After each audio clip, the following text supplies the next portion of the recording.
Buen día, República Oriental del Uruguay. Espero te encuentres bien. Espero que todas las repúblicas se encuentren bien.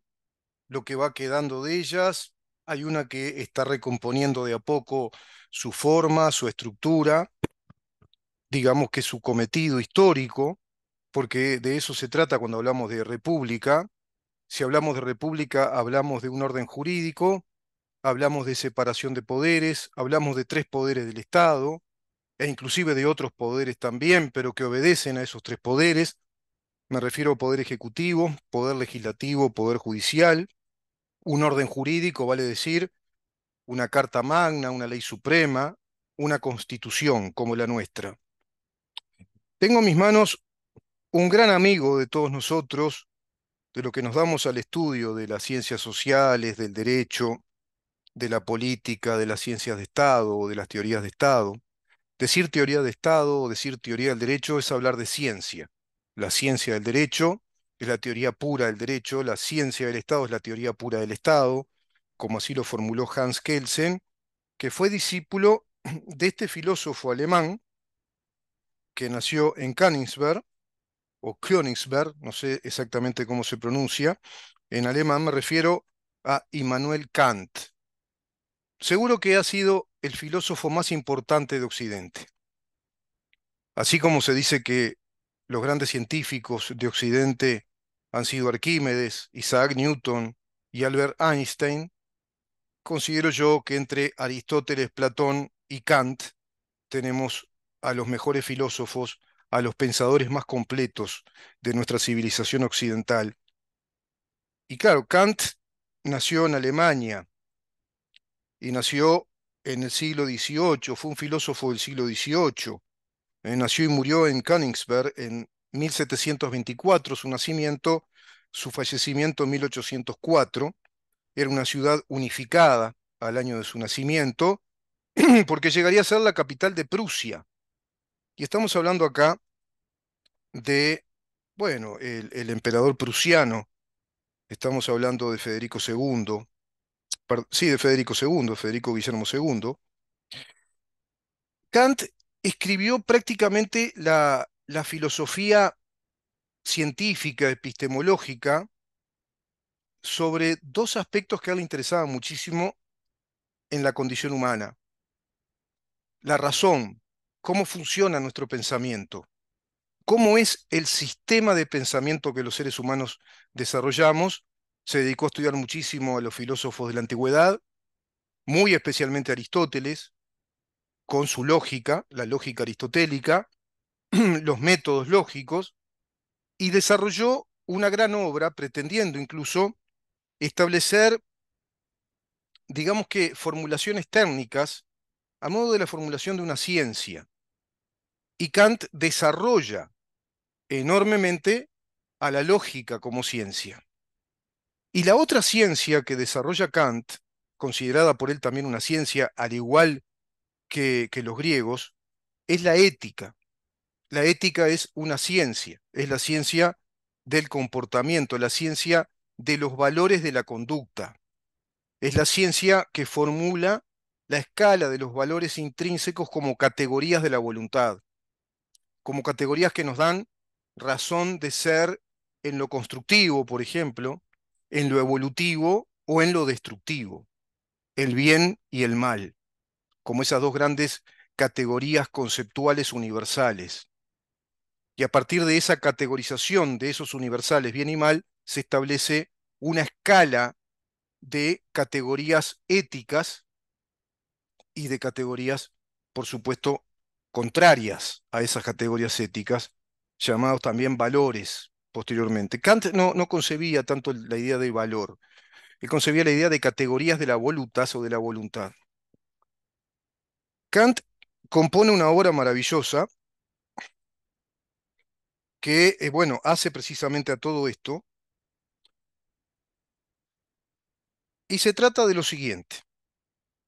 Hay tres obras fundamentales en Kant, tres obras que son su gran obra de pensamiento, como si fuera un Albert Einstein de la filosofía, formulando cambios radicales de paradigmas en el conocimiento filosófico y en las teorías del conocimiento.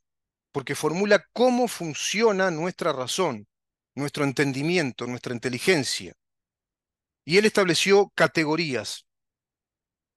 Publica en 1781, perdón, en 1781, Crítica de la razón pura. En 1788, Crítica de la razón práctica. Y en 1790, Crítica al juicio. Y con esto él compone una obra majestuosa respecto al funcionamiento de nuestro sistema intelectivo, racional, cómo funciona nuestra razón, cómo construimos los conceptos, las nociones, decía él, nociones a priori y las nociones de hecho. El conocimiento del onto, del ontológico, es decir, lo que es igual a sí mismo en sus principios, lo que es esencial, como por ejemplo la vida, por ejemplo, los fundamentos de las leyes de la naturaleza, es decir, las leyes de las leyes de la naturaleza, las leyes del pensamiento y los fenómenos, es decir, lo que aparece, lo que se puede medir, cuantificar, ponderar, evaluar, eso que estudia la ciencia, todas las leyes del comportamiento de los hechos existentes, de lo que aparece, de lo fenoménico. Él establece dos grandes categorías, la categoría ontológica y la categoría fenomenológica del conocimiento. Revoluciona, evidentemente, el conocimiento. Es prácticamente como si leyéramos a René Descartes junto a Hobbes y a Hume, una cosa así. Es un gigante del pensamiento filosófico, crítico, epistemológico, científico. Y una vez que escribió todo esto, escribió un breve ensayo de filosofía política y de teoría de Estado. Y pasa a ser Immanuel Kant el principal teórico de la teoría de Estado y de la filosofía jurídica de la teoría de Estado que va a inspirar precisamente a la escuela de la teoría del Estado en Alemania y también en Europa, y fundamentalmente a Hans Kelsen, entre tantos grandes teóricos del derecho. Y me refiero a este libro intitulado Sobre la paz perpetua, sobre la paz perpetua. Es un ensayo no muy grande. En esta edición es un ensayo que está en unas 121 páginas más o menos. Sí, 122 páginas, a letra chica. Un esbozo filosófico, dice luego, y lo publicó por primera vez en 1795. 2 años más tarde publicaría su Metafísica de las Costumbres. Existen motivos históricos que hacen relevante que Kant haya publicado este libro en 1795, idea que él tenía hace mucho tiempo y ya tenía inclusive manuscritos, había escrito bastante sobre este tema, que era sobre la condición humana, sobre las categorías de la voluntad, sobre la ciencia ética y especialmente sobre las ciencias políticas, las teorías de Estado y la historia del comportamiento político de la humanidad. Y lo escribe en ese año 1795, es decir, lo publica en ese año. ¿Por qué? Porque en ese año se firmó el Tratado de Paz de Basilea entre Prusia, el país de Kant, y la Francia revolucionaria, que estaban en guerra. El Imperio francés en guerra, hablamos año 1792, la famosa histórica, digamos, historiada Revolución Francesa, a partir de aquel año 1789, en un desarrollo complejo de distintos movimientos sociales, de reclamos, hasta que va a caer la monarquía, que era una monarquía absolutista, pero en aquel entonces, en este tratado de Prusia, de Federico Guillermo II, bueno, se le cedió a Francia a través de, estaba gobernada en ese momento por un directorio, un director, una cosa así, ejecutivo de 5 miembros, nominados anualmente por el Consejo de los Ancianos, como si se tratara de aquel antiguo Consejo de los Ancianos en la Grecia clásica. Todos los territorios le cedió Guillermo, es decir, Federico Guillermo II, le cedió a Francia todos los territorios al este del río Rin. Y al mismo tiempo se llevaba a cabo en este año, junto a la Rusia de Catalina la Grande, ¿m? La emperatriz de origen alemán, prusiano, pero que se hizo rusa, habló ruso como habla Sheinbaum, la presidente de México, como estudia chino, por ejemplo, Carolina Cose, bueno, estudió ruso y se hizo a las ideas imperiales expansionistas de Pedro I, de Pedro Romanov. Catalina la Grande va a ser la sucesora de ese proyecto imperial expansivo que hoy replica prácticamente a modo de una clonación histórica Vladimir Putin, digamos que combinando los proyectos de Pedro I, Catalina la Grande, junto a Joseph Stalin, combinando la Rusia zarista, imperial, expansionista, y la Rusia soviética, comunista, marxista, leninista. Por eso escribe Kant y publica este ensayo en ese contexto histórico, dado el profundo descontento que se estaba viviendo y la confusión que él experimentaba había en la sociedad, no que él experimentaba en sí mismo, sino que él experimentaba la confusión, sufría, no soportaba la confusión que había en la sociedad respecto a los conceptos de soberanía, que es un orden jurídico que dé garantías a las personas en una convivencia pacífica, y llegó a entender que la condición humana es mala. No era ingenuo Kant, no era un naif de la teoría, no es el planteo buenista de la política, todo lo contrario, y consideró que tenían que darse instrumentos necesarios y muy hábiles, muy idóneos para controlar esa naturaleza humana muy vinculada a la irracionalidad, a los egos, a la codicia, a la avaricia, a esos deseos expansionistas que ocurren en los países más poderosos, decía él, los países grandes, que van a atropellar lo que países más pequeños desarrollen soberanamente en un momento de la historia para darle buena calidad de vida a su gente, y aplicando ese respeto a las leyes, al orden jurídico, de que todo esté ajustado a normas civilizadas, normas racionales, ecuánimes, van a ser esas pequeñas repúblicas avasalladas por grandes países prepotentes a los cuales no les interesa para nada el buen comportamiento político y ajustar a la sociedad desde una tecnología de la buena convivencia.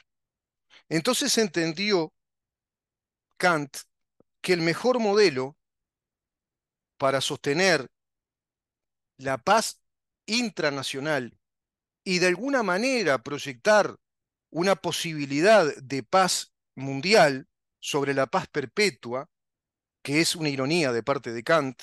Cuando lo vas leyendo te das cuenta que él concibe que es prácticamente imposible llegar a un estado de paz perpetua. Te digo más, la historia de la humanidad no lo demuestra. No hay en la historia de nuestra humanidad, a través de los miles de años, no hay un periodo extenso de paz a nivel global, según la globalidad de cada época.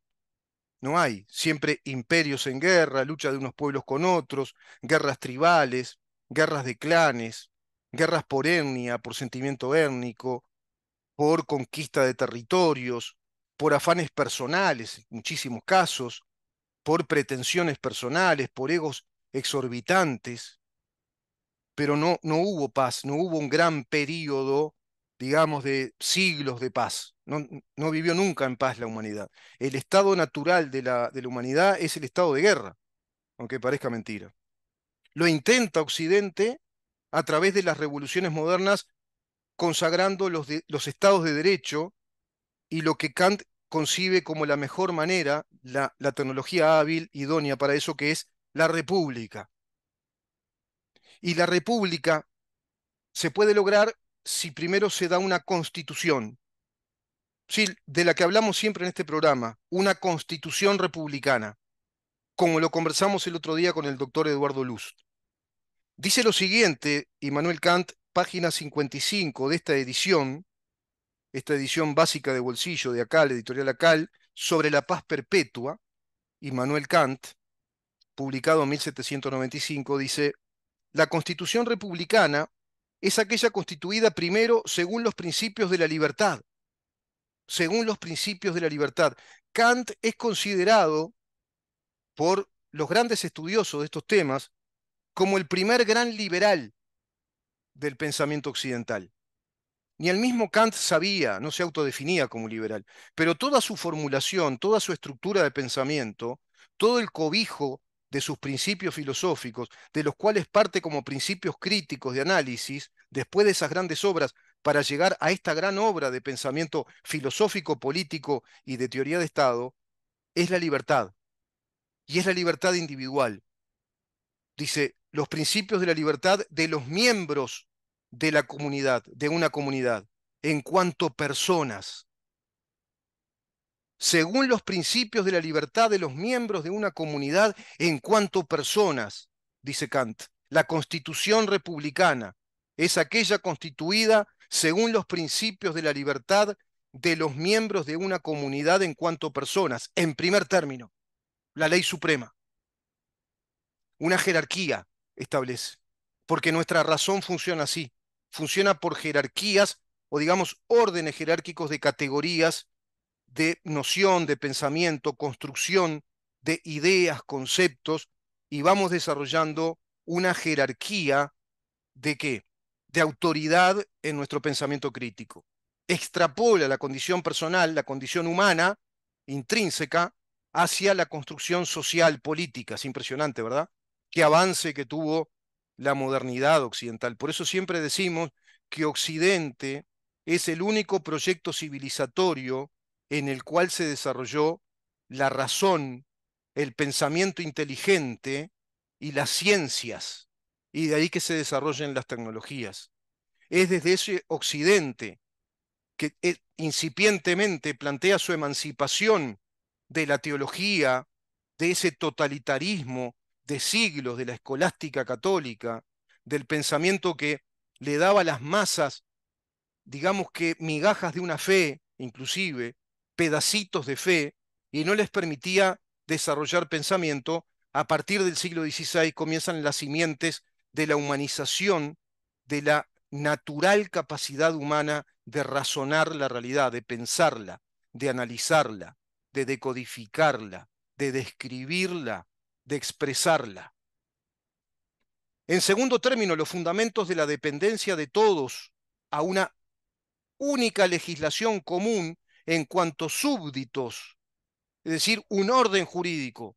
Todos tenemos que tener las mismas leyes en esa escala jerárquica a la cual todos respondemos de la misma forma, según una legislación común. Y tercero, de conformidad con la ley de la igualdad de la misma en cuanto a ciudadanos. Es la única que surge de la idea del contrato originario sobre el que todas las normas jurídicas deben fundarse, dice Kant. Qué brillante, ¿verdad? Y eso hoy en nuestro país y en muchos países del mundo, desde esta Agenda Global 2030, desde este pseudo internacionalismo de un pseudo orden jurídico, de pseudos principios científicos jurídicos, se impone un totalitarismo que arrebata esta construcción soberana, racional, verdaderamente inteligente en la concepción científica de un Estado de Derecho. Immanuel Kant, 1795, sobre la paz perpetua. La Constitución republicana es aquella constituida primero, primer orden, según los principios de la libertad de los miembros de una comunidad en cuanto personas, la libertad individual, la libertad de las personas. Segundo, según los fundamentos de la dependencia de todos de una única legislación común en cuanto a súbditos. Y tercero, de conformidad con la ley de la igualdad de la misma en cuanto a ciudadanos. La igualdad de la ley. Todos somos iguales ante la ley. Artículo octavo de la Constitución de la República. Es la única que surge de la idea del contrato originario sobre el que todas las normas jurídicas deben fundarse. ¿Qué está diciendo acá Kant? Que el principio republicano constitucional de la Constitución que ampara los principios de libertad de las personas en primer término va a ser la máxima ley que va a dar el orden del resto de las leyes que nos deben tratar a todos por igual. principio de igualdad de la ley, que ya sabían los antiguos griegos que él estudiaba, como los griegos de la escuela de Solón, también Dracón y tantos otros. Pero es el principio de la isonomia iuris, la igualdad de la igualdad de la ley para con todos nosotros, el igual tratamiento de la ley para con todos nosotros, es es la única manera en la que surge la idea de un contrato originario sobre el que todas las normas jurídicas deben fundarse. Contrato original, Constitución de la República, el primer gran contrato original que nos fundamenta como nación soberana desde el orden jurídico que prescribe esa Constitución sobre la base del principio de igualdad ante la ley, protegiendo nuestros derechos a la libertad, las libertades humanas, dice Kant.